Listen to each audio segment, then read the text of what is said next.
I was born in Glasgow on the 21st of February 1934, fourth child in the family. We were a very happy family and we lived in a very large house on the banks of the Clyde. When I say on the banks of the Clyde, we children used to be able to run out of the house and be swimming inside a minute. We were a very humorous family too, and I mean witty, not just silly humour repeated that we'd heard on the radio. Being the fourth child, I was very interested in what my elder siblings did. My elder sister was nearly 7 years older than me, the next one 5 years older than me, and the nearest one was my brother, who was a couple of years older than me. And so he was my main buddy, and that meant that I always wanted to play with Tony and the gang of boys, which also meant that I was a very adventurous little girl. Used to do all kinds of things that little girls don't normally do. Now, living up there in Scotland, it meant that when the war started, we were not horribly affected like the poor people who lived in London or Liverpool or Plymouth or Coventry or what have you.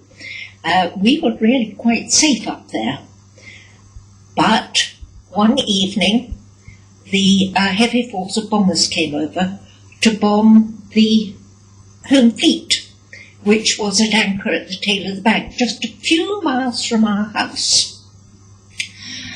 Now, it just so happened that my father was something very important in Shell, so he had not been called up, and he still lived at home, and he was our local air raid warden. And my parents had very wisely had the extensive cellars of our house converted into a very comfortable air raid shelter. So this particular night, of course, Daddy was out on duty, and one of the planes coming back from bombing the fleet still had an explosive on board, which he dropped as he was passing our house.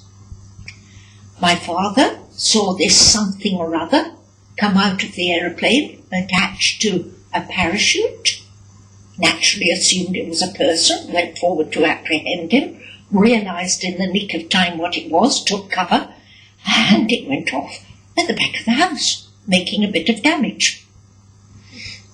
When we came up from the shelter, some of the house wasn't there anymore. Now, my mother was a very quiet, resourceful lady. No show-off. She just coped with things.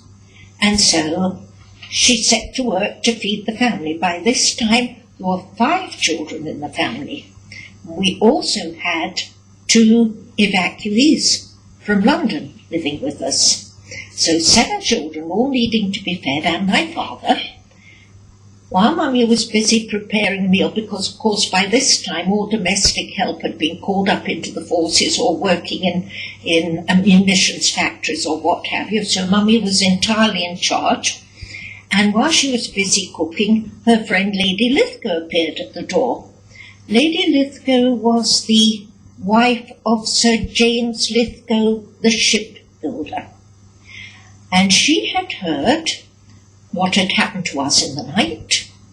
She'd been in touch with a friend of hers who had a hunting lodge on the Mulligan to ask him if we could use the lodge.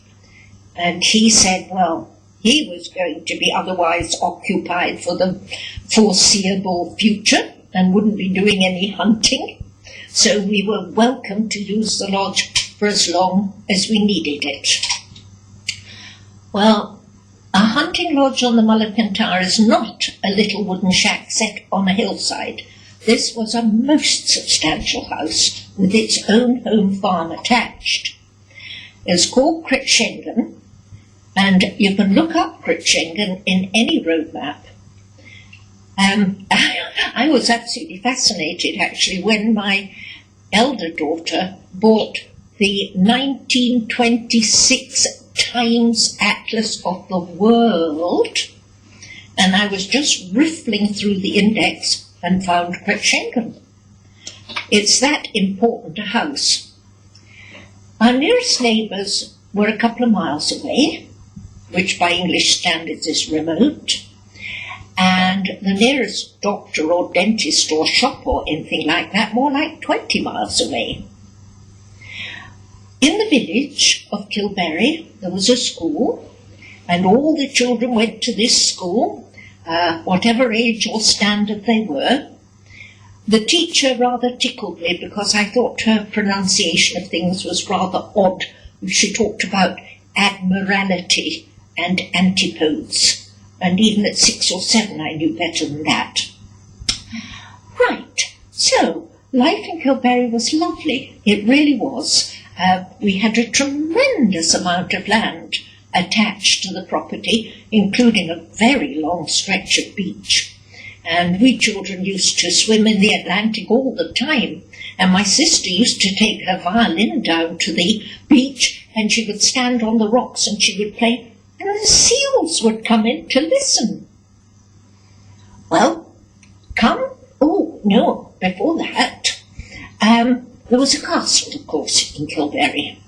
The laird, a lady, was away doing war service in the Wrens, and her mother, Mrs. Campbell, took over the duties of laird, and amongst other things what she used to do was have all the local children come in on a Saturday afternoon. That is, the children from the village and from the outlying farms, and of course us evacuees, and she would have us all over to the castle, and the girls would be taken up into the drawing room and introduced to various kinds of needlework, and the boys would be taken somewhere else and probably did woodwork, after which we were all assembled in the music room, and Mrs. Campbell would teach us all folk songs from all over the British Isles. No fear or favour. And we always finished with 3 verses of the national anthem, after which we would troop downstairs past the kitchen where the cook would be standing with a tray of freshly made rock buns, 1 for each child. It was a long time before it occurred to me that this must have represented a sacrifice of rations for Mrs. Campbell and her staff. There are different kinds of war effort. Right, come Christmas, my mother decided, war or no war, that we would still sing Christmas carols to our neighbours, even if the nearest neighbour was 2 miles away. So accordingly we all set off and went and sang, and my sister, of course, took her violin, played Silent Night beautifully, and we finished up at the castle and sang to Mrs. Campbell, who gave us a lovely warm drink, and we went back home. Now this is one of the most marvellous memories of my entire life, that walk back home. There were no street lights. I believe there are still no street lights up there. And of course no traffic. But it was a wonderful moonlit, starlit night, and snow on the ground. So it was easy to find our way home. And the only sounds were the animals breathing in the fields. Wonderful, wonderful evening. Well, our house was repaired, and so we went back to live in it, at which point my mother decided that I must start piano lessons, because of course my elder siblings had done piano lessons with the local teacher. So I went along to Miss Boyd, and I only had a few lessons, and she said to Mummy, I think you ought to take Rosalie up to the academy in Glasgow. I think she's got talent. So Mummy took me up to the academy in Glasgow, and I was accepted as a pupil. At this time I would have been about 10. I was assigned to a lovely teacher called Phyllis Walker, and she was obviously a marvellous teacher. because within a year she decided to put me in for something called the Bach Chapel Prize, which was playing Bach, of course. I was only 11 then. It was confidently assumed by everybody that the prize would be won by a girl called Pearl Golfer, who was 15 years old. But I, at 11 years old, actually won the prize. And then abruptly we left Scotland and came down to England. The principal of the Academy in Glasgow gave my mother a letter of introduction to Tobias Matty. Now, to those who don't know who Tobias Matty was, he was the leading piano teacher in England in the first half of the last century. I suppose his best-known pupil is Myra Hess, but he had a whole stable full of concert pianists: Harriet Cohen, Desiree McEwen, who else? Clifford Curzon, Harold Craxton, a load of them, Irene Shara, all these brilliant, brilliant pianists. They'd all been through Tobias Matty's hands. And he chose for me, as my piano teacher, a lady called Hilda Ball. Hilda was every bit as good a concert pianist as the much more famous Myra Hess. In fact, she had a far better technique than Myra Hess. But what was really important was she was a brilliant children's teacher, so much so that when the Queen was looking for a piano teacher for Prince Charles and Princess Anne, Hilda was chosen. So I was 11 at this time, and Hilda took me through all the associated board exams right up to the grade 8. And then abruptly, everything happened abruptly in my life. We moved from England to Germany to join my father, who was in the military government. Now, as I said before, my father, having a very important job in Shell, had not been called up. But since he was in the military government, he obviously had to have a military rank, so overnight he became a colonel, which meant that we had a wonderful requisitioned house. And this house had so many fascinating and unusual features in it. It was the only house I ever saw with a sunken bath. But one that really intrigued my mother was the dining room window, which had 2 stained glass inserts. One, a picture of a ship in full sail, and the other, a picture of the house itself. And underneath, written in English, was "By land or sea, where'er we be, fair fortune and prosperity." Now, that was intriguing.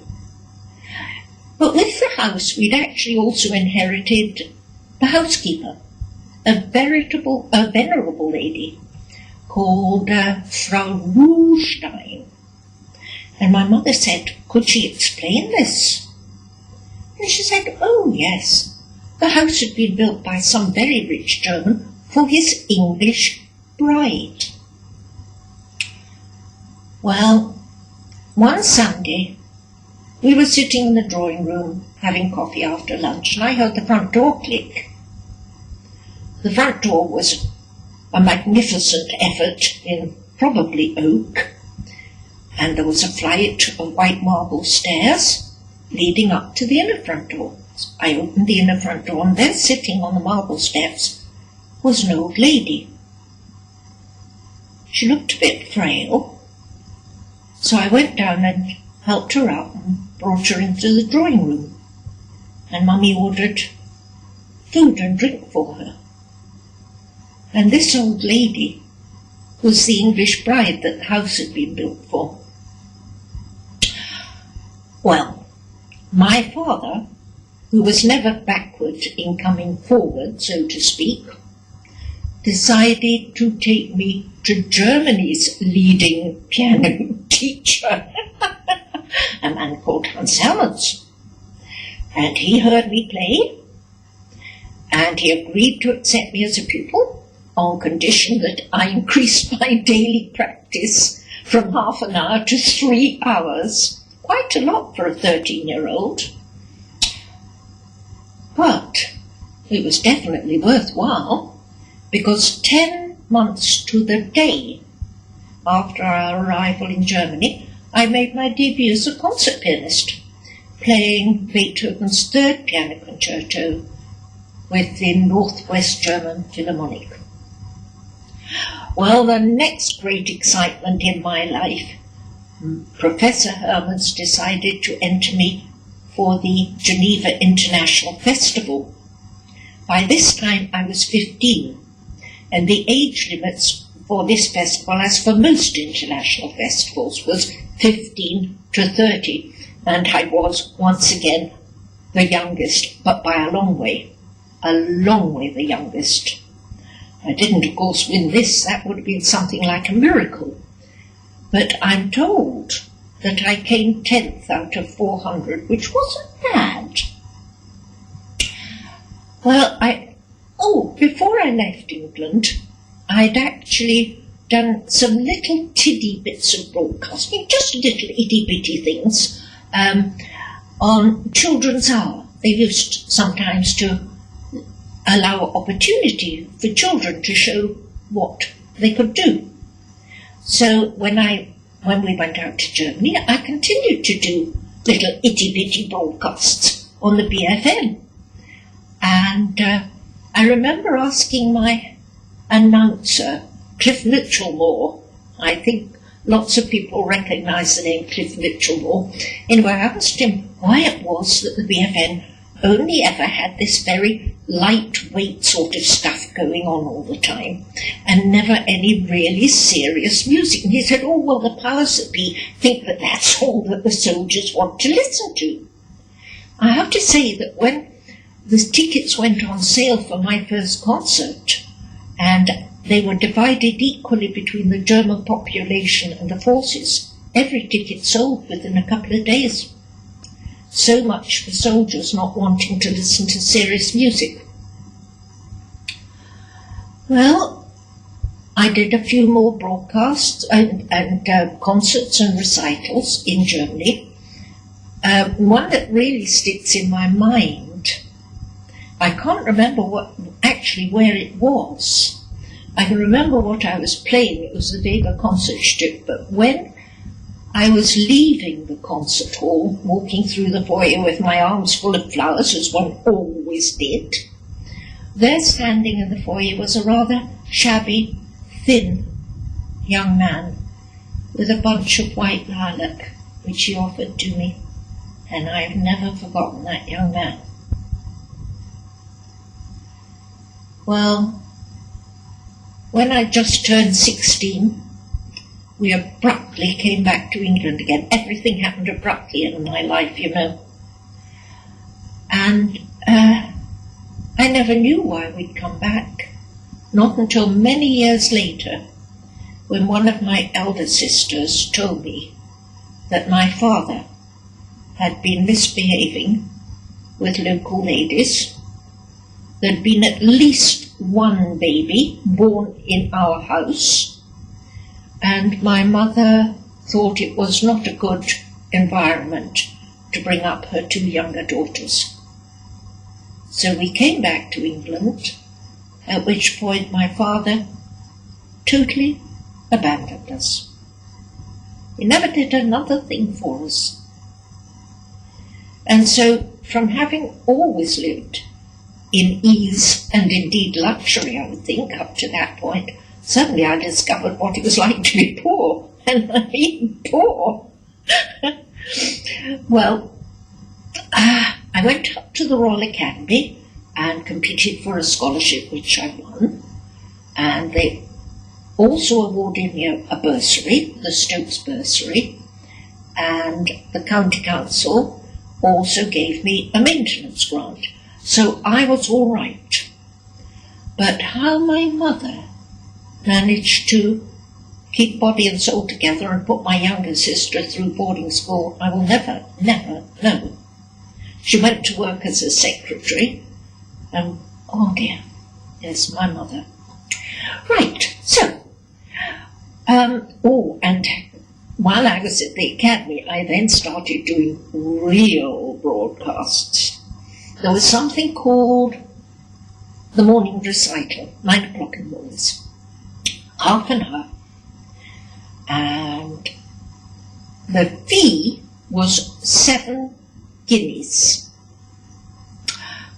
Probably quite a lot of money in the 50s, but not a lot of money for half an hour's really hard work and 3 months preparation. But still, so I did a few of these broadcasts, but I have to say, without a shadow of a doubt, these broadcasts were the most terrifying thing I have ever experienced. Sitting in a brightly lit studio, all on my own with a grand piano, and a panel off to the left, a glass panel, with the engineer behind and the announcer, and just sitting and waiting for that red light to come on. It was like waiting to be shot. All right, so when I finished at the Royal Academy, I went back to Germany, because Mr. Helmuth had said to my mother that he would be delighted to continue teaching me free of charge. Oh, I have to say, when I was at the academy, I asked my professor if he would introduce me to Sir Adrian Boult. And his reply was, "No, I've got my own fish to fry." He regarded me as competition. A teenager, and he regarded me as competition.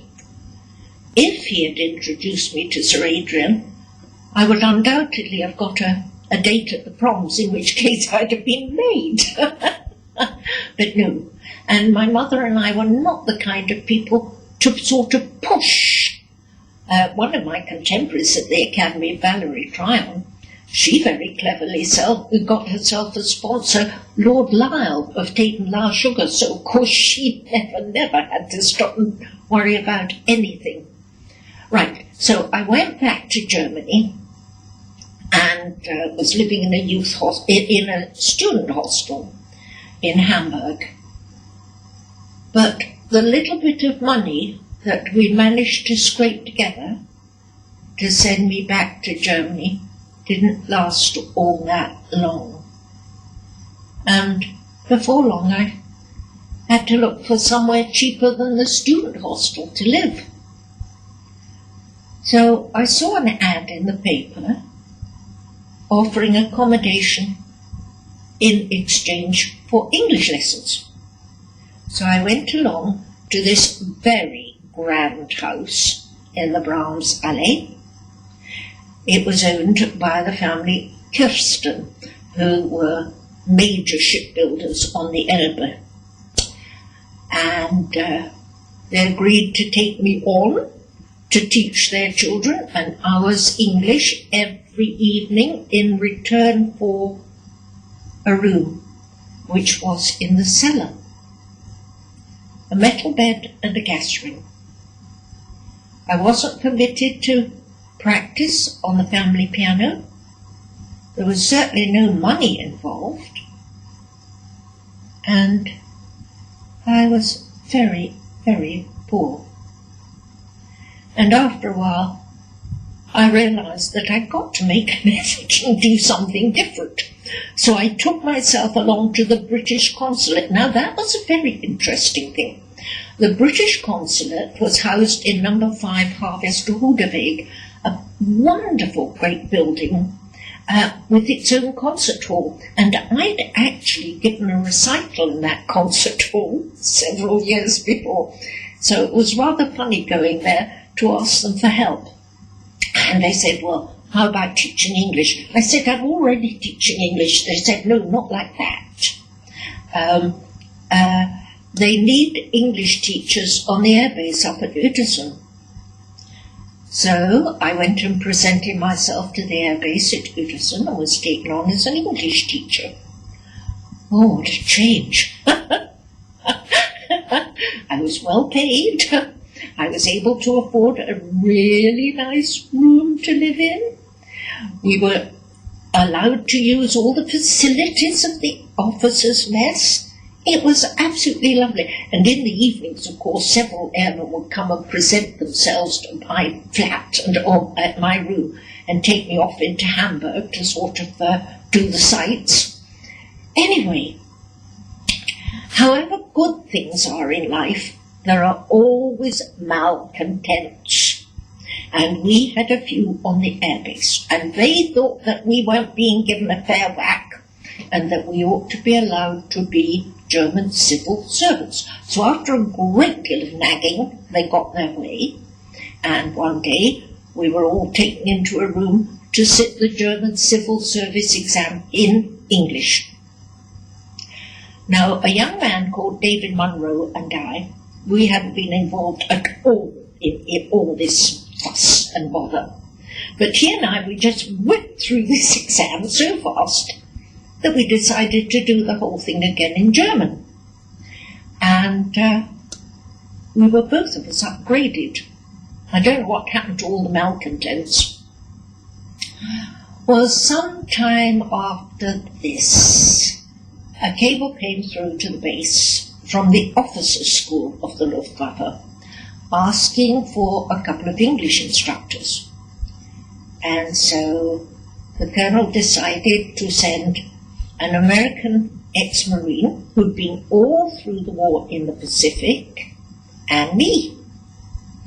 So accordingly, one afternoon we set off by train for Vassberg by Unterlüß, where we were met at the station by an officer in one of those enormous, great, long camouflage Mercedes that Hitler used to like to drive around in. And we were taken to this charming airbase. It was actually Goering's favourite airbase, but it was also actually just 2 miles from Bergen-Belsen. And I cannot believe that the personnel on the airbase were unaware of what was going on in Bergen-Belsen. Anyway, when we were met at the station, I noticed that the officer looked just a little bit surprised to see me, and I wasn't quite sure why. But when we got to the airbase, I did soon find out. We had some refreshment, and then he took us round to the academic building to show us the work we'd be doing. And that was a rude awakening for me, because instead of just teaching English language to these airmen, I was supposed to be teaching them all the things that they needed in order to get themselves up in the air in an aeroplane. And I'd never heard of things like ground-controlled approach or instrument landing system, or I'd heard of radar, but I'd no idea how it worked. So what was I going to do?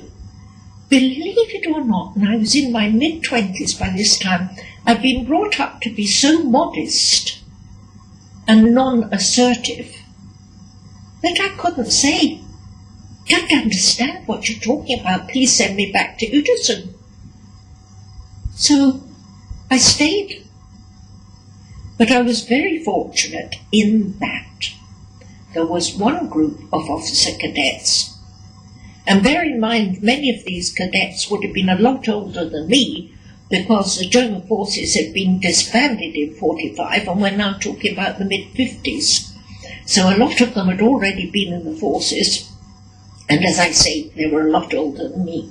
But there was this one group, they'd already done their training on T6s in, what was it called? Lapland Air Force Base, San Antonio, Texas. So they knew all this stuff, and they took great delight in schooling me so that I understood all this stuff and taught it to my cadets. And I certainly did it well, because I got a wonderful reference from the Minister of Defence when I left. Wonderful. Right. But I then found out another funny thing that same day, there were no facilities for ladies on this airbase. It was an all-male affair. So where to put me? Where to accommodate a lady? So they gave me the visiting general's quarters, which was very nice, very comfortable. They also decided I must have a rank, so they made me a major, following my father's footsteps. Remember, he was made a colonel overnight, while I was made a major overnight, and with a major's pay. And because I was a lady, they would not permit me to pay mess bills. And if I walked into the bar, immediately there'd be 2 or 3 officers or cadets asking me what I wanted. So I was being very well looked after, very spoiled. I really enjoyed my time at the Fassberg Air Base, and I did really good work there. I know that I did, and I was greatly appreciated. But when I'd finished that officer course, I went back to my original airbase in Uterson. And one morning, one of the other English teachers said to me, "I hear that Bismarck's governess is leaving to take up a post in America. Why don't you apply for the job?" So, of course, I did, and got a nice letter back from Princess Bismarck inviting me for an interview.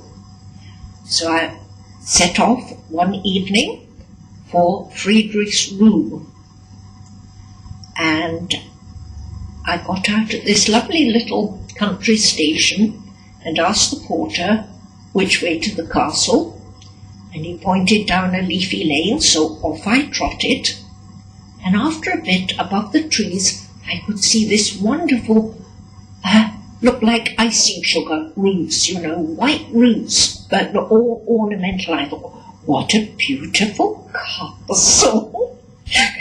It was actually the stables. The castle itself was a lovely modern thing. Now there's an interesting story. When the Iron Chancellor was given his congé by the German Kaiser, as a sort of sop, the Kaiser elevated him from a Graf, which is an Earl, to a Fürst, which is something rather more than a Duke. I mean, the Bismarck that I worked for was Fürst Bismarck, Herzog von Lauenburg, that's Duke of Lauenburg, and Baron Brunsberg. So he was more than a duke. But with this title, the Kaiser had also given Bismarck a castle, absolutely awful place. It looked like where Dracula might like to live. Anyway, the family lived there. When the war came along, the prince, who was no Nazi, he actually had to join up, but he was a private, and his chauffeur was his sergeant. But anyway, they handed over the castle to the 3 neutral nations, Sweden, Switzerland, and Spain, for their legations. But somehow news got back to England that this was intelligence headquarters. So the RAF obligingly came over and bombed the place and destroyed it. Which, as far as the Bismarcks was concerned, was a bit of a blessing. And it just so happened that Princess Bismarck's father she was Swedish, was Sweden's leading architect, a man called Tengbo. So he created a lovely new building for them. It looked like an English manor house, but it was a beautiful place, absolutely beautiful. Well, anyway, I went and had this interview with the princess, and she engaged me as governess to her 3 youngest children. And that's another interesting thing, because The Bismarcks, as I say, were no Nazis. They'd already had 3 children before Hitler came to power in 1933, but they had no more children until Hitler was dead. And those were the 3 children that I was going to be governess to. Maximilian, when I met him, he was a little bit of a snot, to be quite truthful. He drew himself up to his full height, and he said, "I am Count Maximilian von Bismarck, and do as I like." And I said to him, "I'm Miss Millman from England, and you do as I like."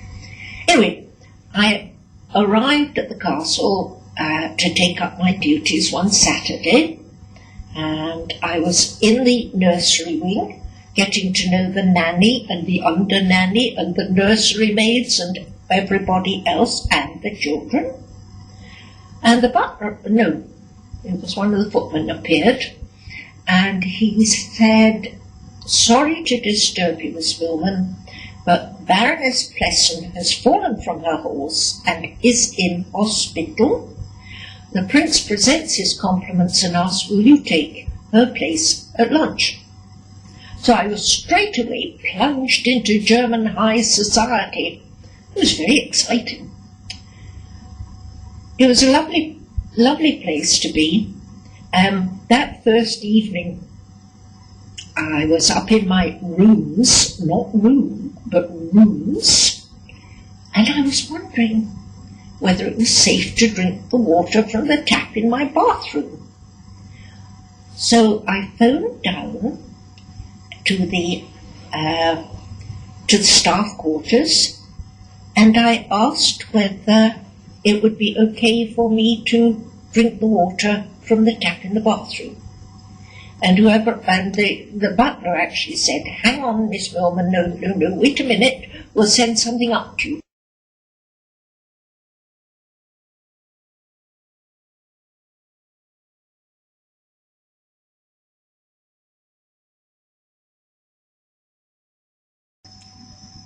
Elizabeth married and had 2 very, very nice boys, and she's been a wonderful support to me. When my husband died, she suggested that I came and lived near her, because she lives here at Shrewsbury, and she's been such a marvellous support whenever I've had problems, has taken good care of me. Tony is a wonderful lad. He's always been such a brave boy, right from a baby. He's always been so brave, and he's always looked after me. Even when he was only 3, he would look after me and make sure that I was safe. It's extraordinary. And Sarah, well, she married a firefighter, and she lives on the Wirral. And they've got a little girl called Abigail, and I dearly love Abigail. And that really is all that I've got to say.